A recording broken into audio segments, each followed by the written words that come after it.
So NATO was established in 1949. Will it exist in 2049? And if so, what is it going to look like? What is that going to involve? If you could all speak to this. Yes, I think it will survive till then, and probably a lot longer. It's really amazing in this world today that we have actually a body across the alliance that is actually working together for peace and stability. So I would hope that it outlasts that date. Well, what does it take to sustain it, especially with issues like mistrust between member states and stuff like that? What is it going to take to sustain a healthy alliance? It's a commitment to the alliance and to each other. So, and like every commitment that we have, there's always ups and downs in the relationship. But the fact is that we're steadfast for each other. Imre, you look like you have something to say about that. I was just saying, I bloody hope so. So, I mean, NATO has been a guarantee for safety and security for so long time that we can enjoy peace and stability for a long time. So, and just a little bit of myth busting here. NATO is a thing. It's the community and the willingness of nations around the same values, which we are all, ready to sacrifice. I think. And at the end of the day, we come together and we come to agreement. Yeah, I mean, I don't have much to add, but I mean, it's a commitment to our collective peace, and I think that we'd be crazy to even consider abandoning that. Well, about that commitment, I mean, as Barbara mentioned, commitments do go through peaks and valleys. So how do we sustain the strength? I wouldn't say. I mean, commitments are commitments. Relationships go through peaks and valleys, but that's not the same thing. Interesting. Tell me a bit more about that. Well, I think that we're not. We are an alliance of nations who have different governments, different people with different views. But I think it would take a lot for people to abandon a commitment to our collective security, even if we disagree on something. Okay. Well, your background is actually in the NATO Innovation Fund. Can you tell me a little bit about that? What does that do? Yes. So the NATO Innovation Fund is a €1 billion fund backed by 23 NATO countries to invest in dual-use deep tech across those countries. So we have 3 missions. One is like a traditional VC fund, which is a commercial success. The second is adoption of technologies by the LPs in our fund. So dual-use technologies that can be used not by the military, but also by other parts of government too. And finally, it's to build capacity in parts of the alliance where there is less. Where there are smaller deep tech ecosystems or there's less venture capital. So we're very committed to regions such as Central and Eastern Europe, where we think we could potentially move the needle on deep tech investing. That's awesome. Now, Barbara, this actually involves you a little bit as well, right? Because as the chair of the board of directors at NATO Diana, what are the goals of the initiative, and what are you focused on? A lot of this starts at Diana, because Diana is that initial body that puts challenges out there for scientists and technologists and entrepreneurs, what we would call the non-traditional players in the industry base, people with just great ideas and solutions to the challenging problems that we have. And they have the opportunity to put their ideas forward, go through an accelerator in order to help the ideation of the company and of the idea, and then also be able to then move to this next phase where they can test, demonstrate, experiment with their solution, and then be ready for rapid adoption. This is important because the 2 complementary organizations between Diana, the Defence Innovation Accelerator, North Atlantic, and the NATO Investment Fund are collaborative. And so companies that are successful there also might be available for investment by the NATO Investment Fund. That's not the only thing the NATO Investment Fund will invest in, but certainly if you've made it through Diana, you'd be a good candidate. And again, this is competitive, but it's also up to you as the entrepreneur driving your technology, how you want to grow your company. But the fact is, it's all these opportunities that you have. And a lot of it is also thinking about the challenges that we have here today, facing us, and how do we reach down to these solutions and within the new technology base that we have, and be able to develop our capacity for national and economic security. Now, you mentioned the challenges, actually. The first 3 challenges of Diana were just made public, and they are energy resilience, secure information sharing, and surveillance. Why these 3? And why involve startups with these 3? We have a long list of areas, of course, that we need to put our attention to. But in energy resilience, that is something that all of us as a collective are certainly focused on. And when I look at a lot of the sort of expeditionary work and a lot of the disaster relief area or Turkey earthquake, other things, that looking at microgrids, how do you get different clean, green power sources working together? How do you get the microgrids and the technology there to help us also in modernizing our infrastructure?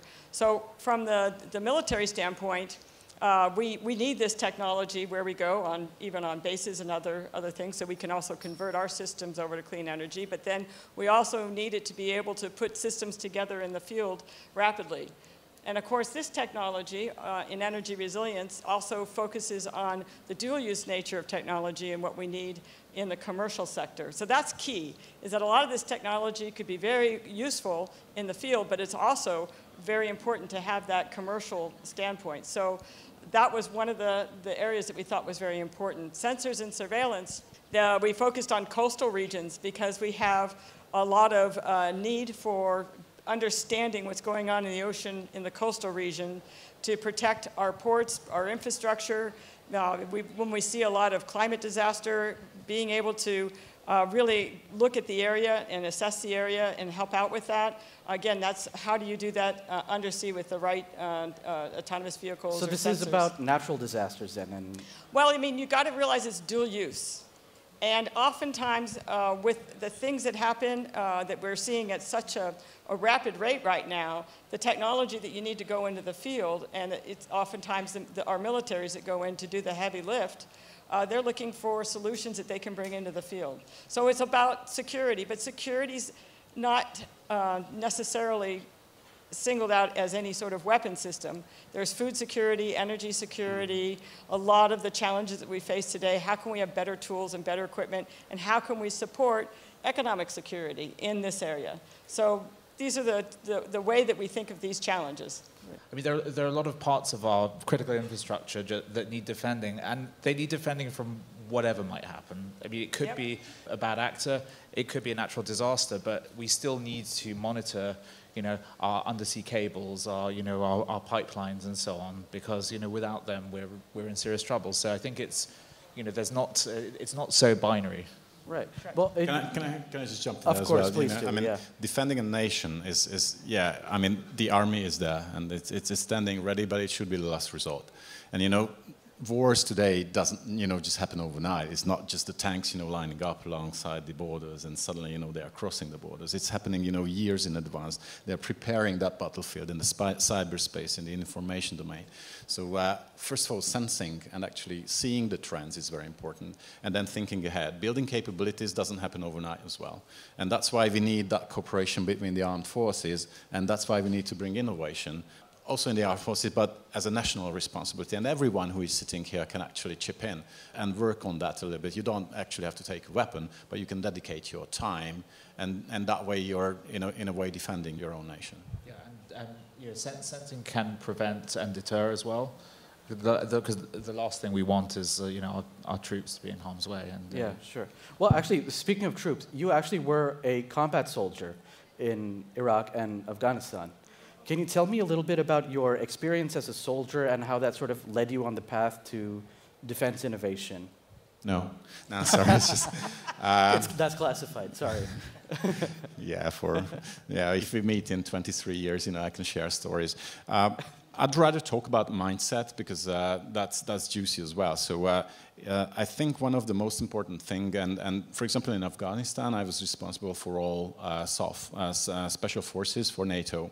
And special forces has a very special mindset, this can-do attitude, and they're very adaptive. So they are really looking out there, what sort of problems we need to solve, and they really try to prepare mentally, physically, and the whole team spirit is what we are bringing to innovation in here. Because Diana and NIF, the mission that they are representing here is nothing less than, fighting bureaucracy in a way, because we are trying to find new pathways, and within those pathways actually enable the capabilities within NATO.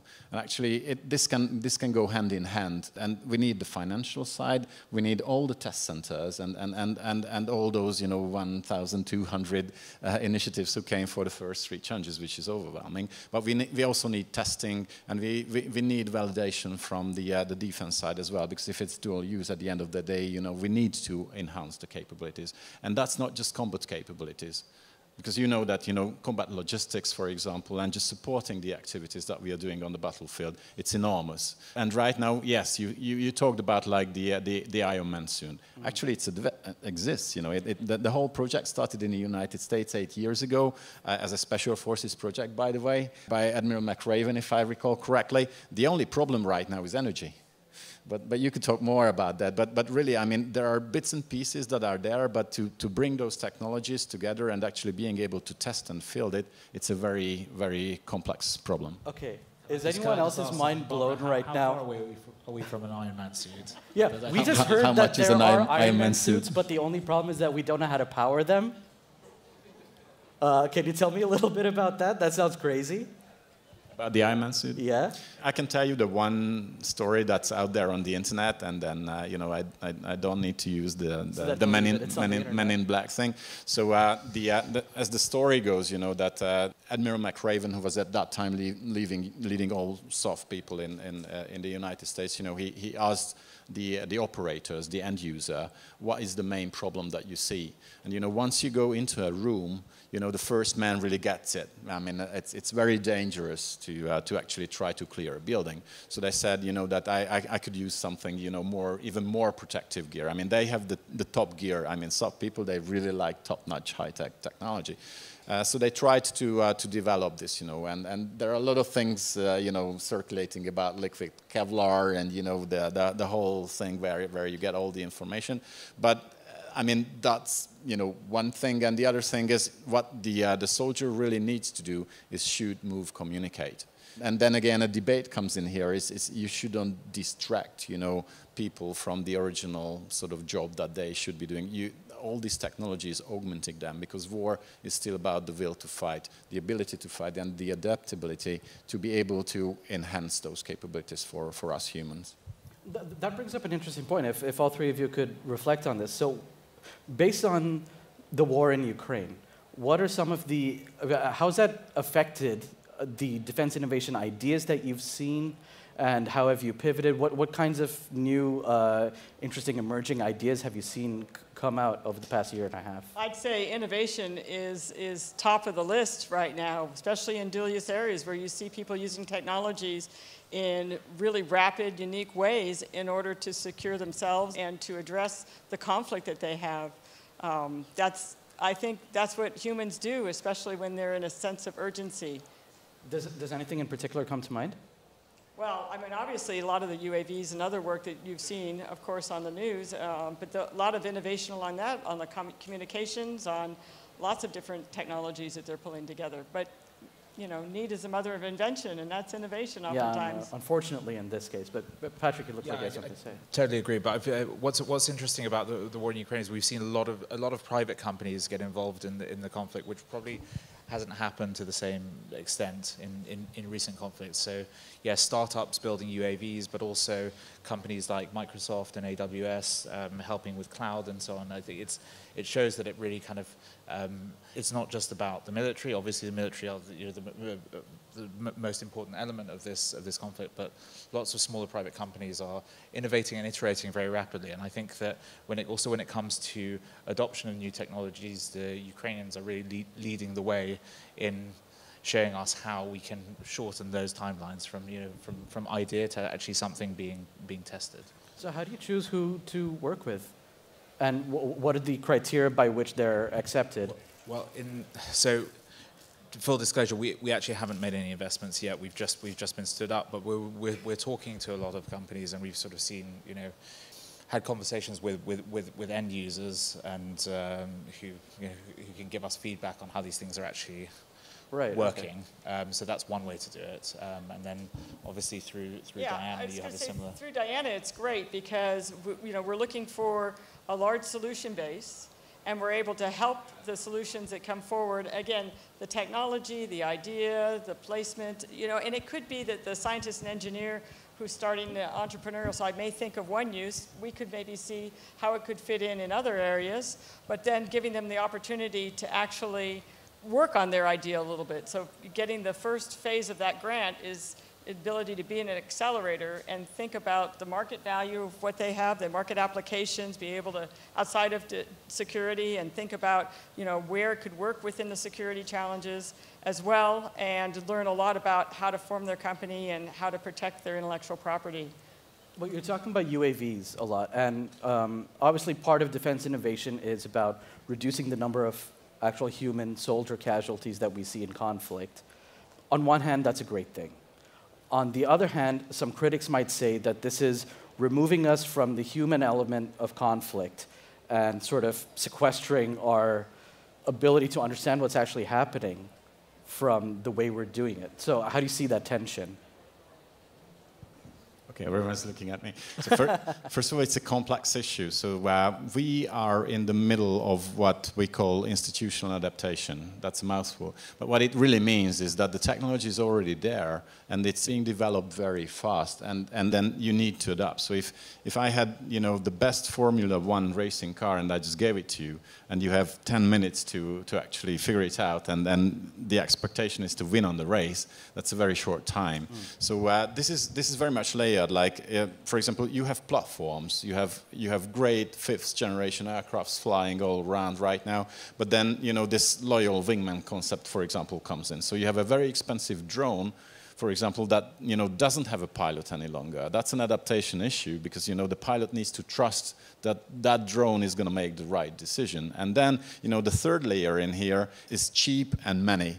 And the US came out with the replicator program now, but so those layers are happening at the same time. So it's not really clear cut any longer, and the doctrine is changing, and the way you educate people is changing, and it's all happening super fast. So you have to be very adaptive, and you have to be very mindful about how you allocate resources and how you support all these things, because once these come together, that will be one capability that will protect the population in the end, or help in other kinds of crises.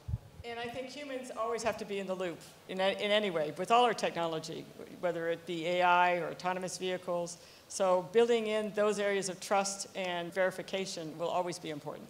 Well, I guess I'm relating to this on the level of, well, my grandfather used to be a pilot, and he got really sort of incensed with this righteous anger when computers started taking over the flying of planes. And he said, no, planes are flown by people. You take off because you're a human, you're able to land because you're a human. The fact that a computer is doing everything is, forget my language, it's bullshit. I'm applying that in the conflict sense, because there might be people who say, no, war and conflict, that's all people. By incorporating more and more technology, that's just craziness.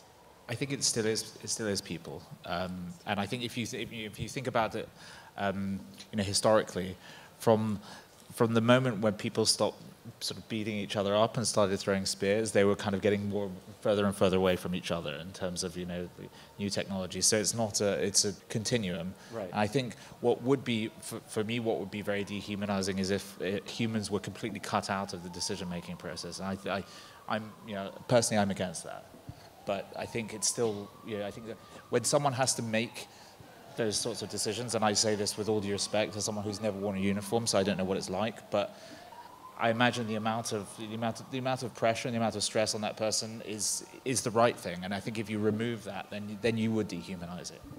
And you also want to be able to save lives on all the way around. So of course, yeah. I think this is one aspect of doing that. Now, Imre, if you could tell me a little bit about Hungary's preparedness for war. We've got something going on right next door. So how prepared is Hungary to enter the conflict arena, and how much of a reality is that? How worried do we need to be in here? I mean, very prepared. The Hungarian Defence Forces is definitely there to protect the population. We are a member of NATO.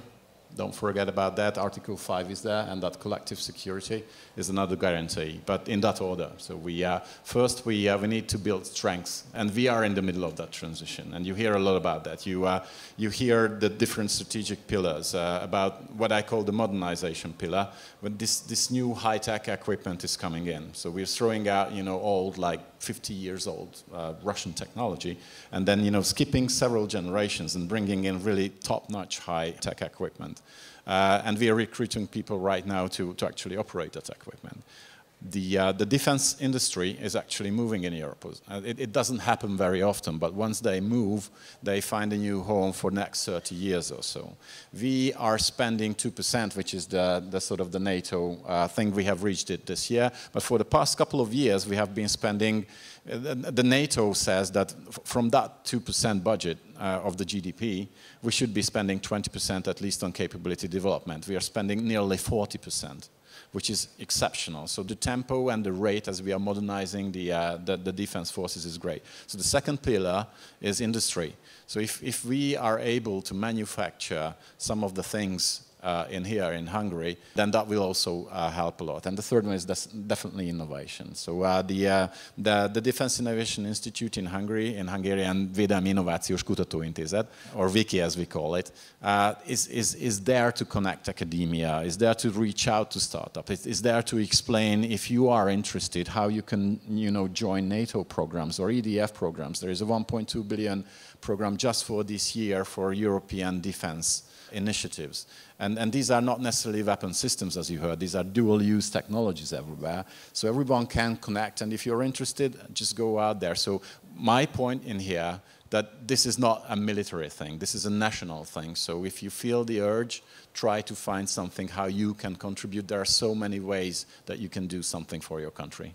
Well, I want to remind you all that the microphone is still open, so if you have any questions, make your way over to it. I'll call on you. But in the meantime, let me ask you a nice light question. You're talking a lot about building capabilities and 20%, 40%, all the spending.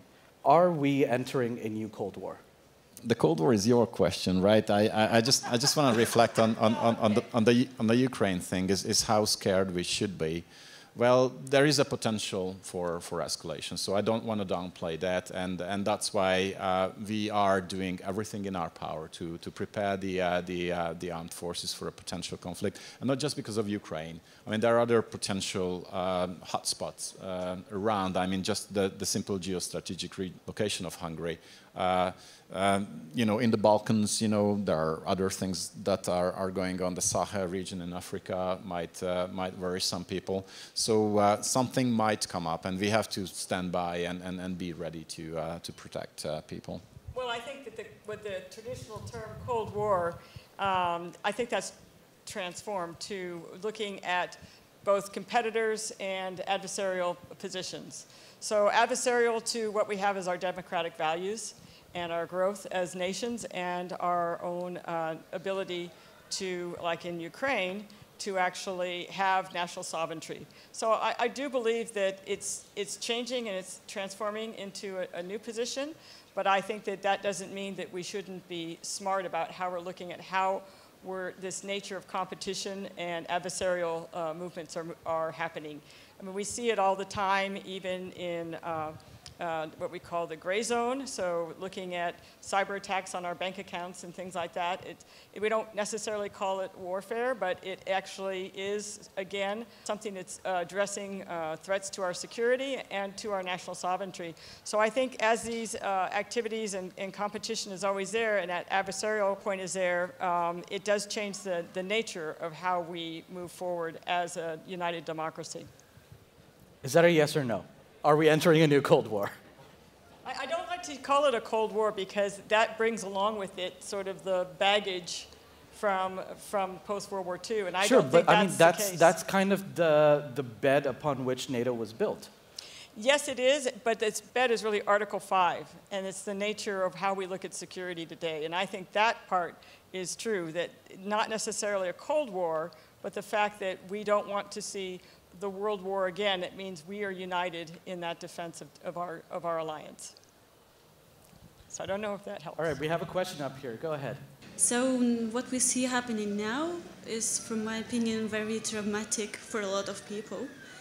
And as far as I know, what happened, like some conflicts which happened before, we may have like a way how to solve the conflicts, like in a military way, or how to prepare ourselves for a humanitarian kind of the bad situation. And my question is more concentrated on the how are we going to deal with this traumatic experience that many people are suffering right now, because I mean, on the different sides of a conflict, like the families and so on. My question is, so one, do we have any kind of a strategy on how to deal with this, you know, more human aspect of being in a war or being like connected to war? And the second is, why don't we just invest, I mean, not just, but why don't we invest more in education of little kids? From my perspective, the wars or conflicts or any kind of conflict situation is only giving a birth to a new conflict situation. So maybe if we invest more in education of small kids, no matter where in the world, but just education and telling that the conflict is not like, you know, the best solution. So maybe if we invest more in education and less in preparation for war or any kind of, you know, danger, we can win more as just like humankind. Thank you for a question. I think that's really great. So that was basically a two-part question. I know all of us live in fear, and I know it's very difficult with the lives that are being lost in the Ukraine war on both sides.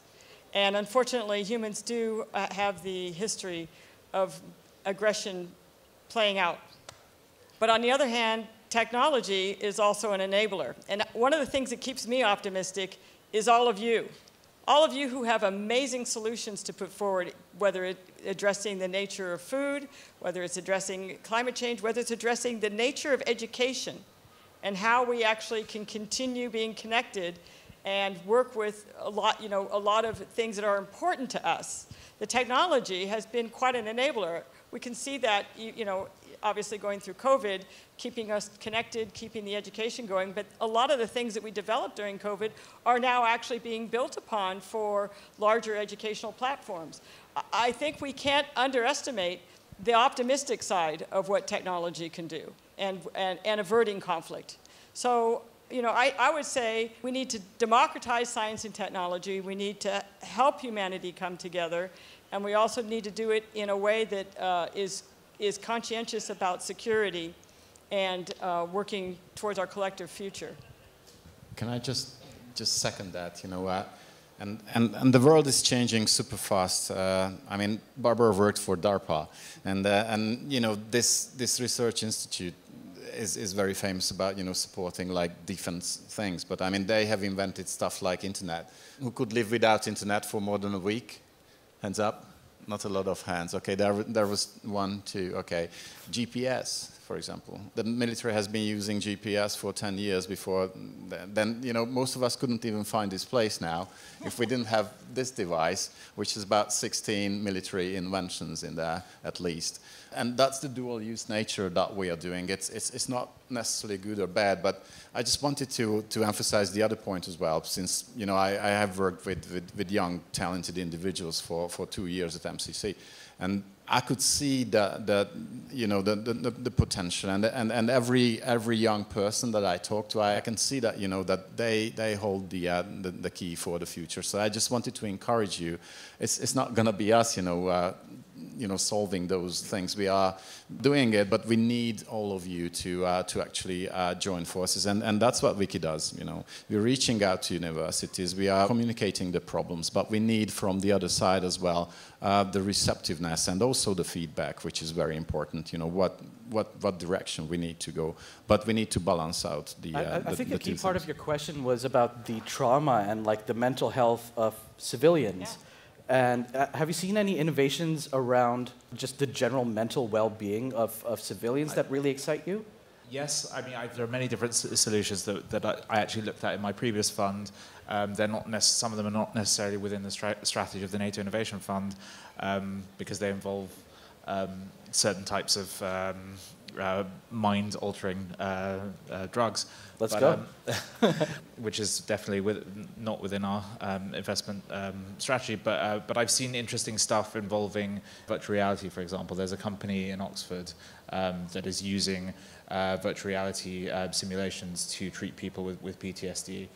But I think, to address your question more generally, I think that most of the people I see who are investing in defense technology or dual use they want to avoid conflict, and they don't want to see families destroyed or torn apart or traumatized. I think that the two, actually educating people to be more open-minded and more peace-oriented, and investing in defense technologies or dual-use technologies are not mutually exclusive. We need to be prepared for the worst, but we need to hope for the best, and I'm still optimistic.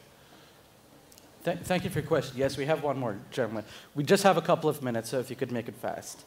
I think you could argue that the Five Eyes nations, and perhaps even NATO, has dropped the ball with regard to the impact of soft power. And we've seen Russia and China invest more in this area. So how does the panel view that versus the development of technology in terms of the benefit of deterrence? Well, I think you're looking at some of the soft power right now as far as the investments that are being made between Diana and the NATO Investment Fund, being able to support solutions across the base that actually help build capability and help build security. Yeah, I mean, we're focused on a narrow aspect of soft power, but what we hope is a very impactful one. But I agree with you to an extent. I think that we need to listen to the opinions of all of our potential allies in the world and not focus on a very narrow subset. We could do better, but again, I don't represent the UK government and I don't set policy. But you raise a good point. Add one more thing, that the playing field is even that, and what we are representing here is actually Diana and NIF is looking for small companies. So 95% who have applied to the first three challenges were small and medium enterprises or startups. So you don't need to be a Lockheed Martin any longer to be able to get there and to be a defense supplier at the end of the day. These organizations has been purposefully built to actually grab those ideas, select the ones that are, having the most chance of actually being scaled, but then you get this exposure and you get all the help, not just funding. So I have a question about whether innovation is good for the security or no. Because as we go back in time, we saw some innovations that didn't turn out very good. Is it possible that in the future innovation can turn out worse than we expect? So let me put it to you this way. Innovation, and let's look at the definition of innovation first. In my mind, it's technology, people, and process. It's never just technology alone. So whether innovation is good or bad depends on us. Depends on how we're going to use it and what we're going to do with it. And one of the reasons the NATO alliance is so strong is because we're holding those values very strongly. How to ethically use technology, and especially in the deep tech side. And if we're all united in how we're going to use it, we have that one ability to be able to look at that towards the world's use of these technologies. So I think it's up to us to develop the legal and the process side of how to use technology safely and to use technology for a safe and secure future. Yeah, just that's very much part of our process as well at the NATO Innovation Fund. When we look at a new company or a new technology, we will bake into our investment process assurances that these technologies will be used responsibly. Well, I hope that answers the question. Yes. Unfortunately, we're out of time with our experts over here. And please give a warm welcome to the panel, Dr. Imre Porkoláb, Barbara McQuiston, and Patrick Schneider-Sikorsky. Thank you very much.